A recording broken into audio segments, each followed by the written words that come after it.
Bismillahirrahmanirrahim. Assalamu alaikum class. Today's topic is about the enzymes.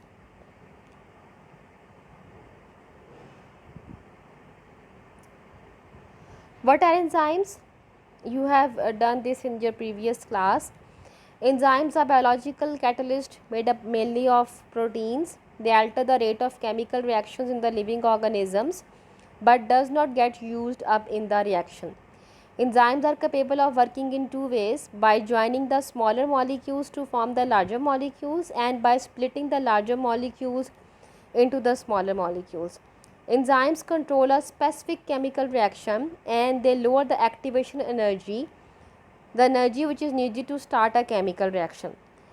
How enzyme work can be explained using the lock and key hypothesis, and the substrates, that is actually the substance which is going to react with the enzyme, it fits into the active site on the enzyme molecule to form a temporary enzyme substrate complex. Enzymes are named after their substrate or type of the reaction they catalyze. For example, protease enzyme acts on proteins, lipase acts on lipids, sucrase acts on sucrose, amylase acts on starch, maltase acts on maltose. Enzyme catalyzed reactions can be stopped or slowed down by inhibitors. Inhibitors mean which can slow down the other substances which can slow down the enzyme reaction, such as the mercury, lead and arsenide.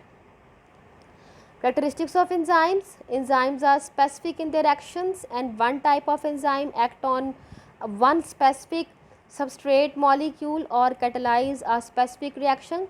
Enzymes are not altered at the end of the reaction. Enzymes speed up a chemical reaction even at low enzyme concentration. Enzyme catalyzed reactions are reversible, where the forward and reverse reactions are catalyzed by the same enzymes. However, reactions usually proceed from left to right because the products are not allowed to build up. This is the lock and key model. You can see over there. Active site is the specific site where the substrate or the chemical reactant will attach. For example, at the active site the food molecule get attached, and enzyme food complex is formed, and enzyme free the two products to take part in the next reaction. This in lock and key model, it suggests that the active site of the enzyme is a rigid structure. Some enzymes require coenzymes or cofactors in order to carry out their catalytic functions, and rate of enzyme catalyzed reaction is affected by temperature, pH, substrate concentration and enzyme concentration. Effect of temperature and enzyme catalyzed reaction. An increase in temperature increases the rate of enzyme activity. Heat increases the kinetic energy of the enzyme and substrate molecules. This increases the rate of molecular collisions between the enzyme and substrate, and most enzymes function at an optimum temperature of 40 degrees centigrade, and above 40 degrees centigrade rate of enzyme catalyzed reaction decreases. At 60 degrees centigrade enzyme catalyzed reaction ceases and enzyme become denatured and unable to function because they change the shape, become less soluble and become coagulated. Low temperature decreases the rate of enzyme reactions, and substrate is the substance on which the enzyme acts and does the reaction. You can see in the diagram. In the diagram you can see that there is a graph to show the effect of temperature on the enzyme.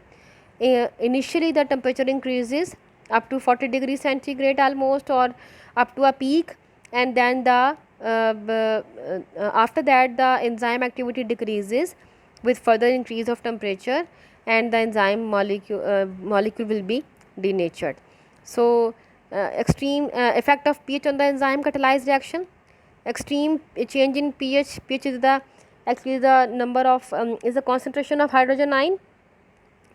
If we change the pH, the enzyme catalyzed reactions are also affected, and enzyme will be denatured, and when enzyme are denatured they become inactivated. You can see in the diagram the effect of pH.